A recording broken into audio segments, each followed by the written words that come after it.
So, hi guys! Welcome back! Nandito kami sa Philipsburg, St. Martin. Ngayon, gumala na naman po ako. Magsiswimming lang ako. Siyempre, masarap pa rin nagsiswimmings. Swimming. So, yun yung kasama ko. Sila yung kasama ko. Ayan.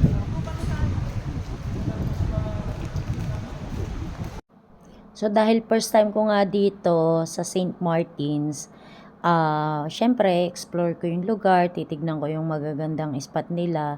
Ganun lang, hindi naman para mamili o mag-shopping o kung ano man. Hindi rin ako bibili ng kahit na ano, o even souvenir. Ang gusto ko talaga rito, mag-swimming ulit. Kasi yun lang naman talaga ang libangan ko.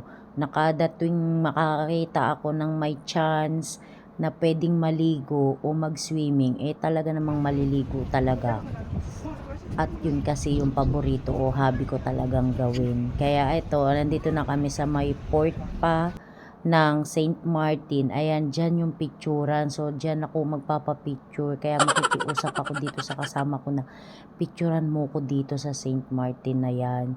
Kasi dyan lagi ako nakakita ng mga crew o mga pasahero na nagpapapicture. Tapos pupunta kami doon sa may water taxi.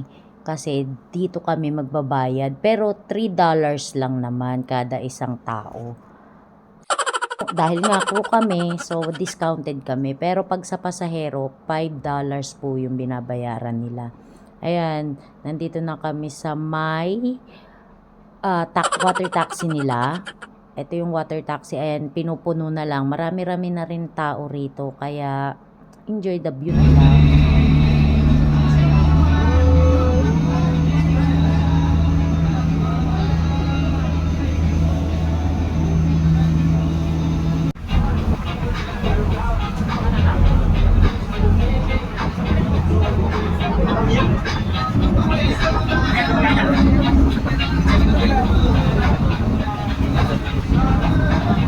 St. Martin, 37 square miles.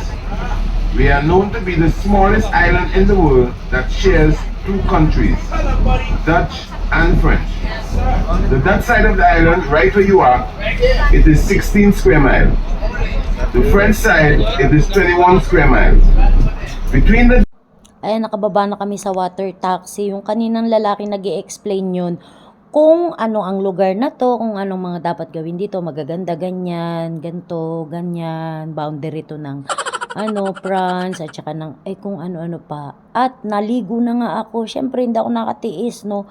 Ito lang yung talagang inaantay ko rito na makakita ng ganto, na makapag-swimming.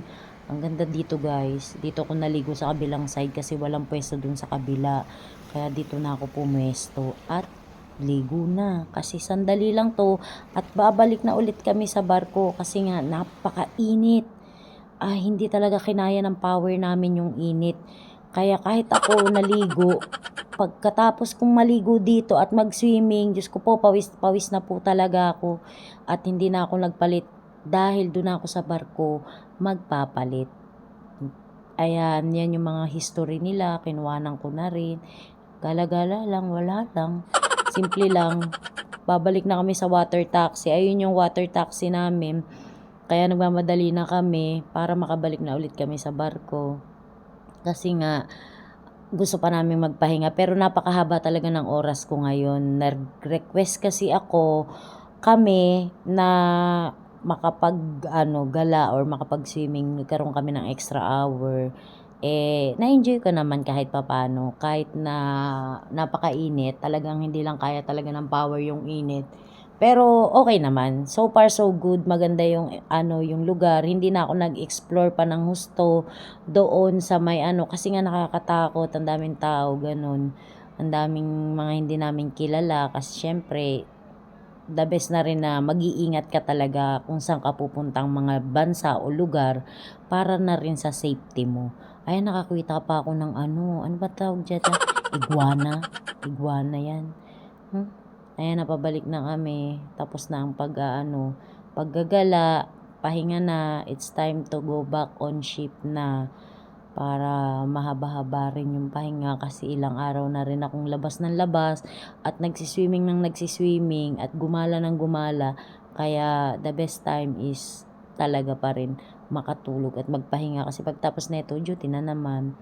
So, alam niyo na guys. Thank you so much. Thanks for watching. Enjoy. Keep safe. God bless. Bye!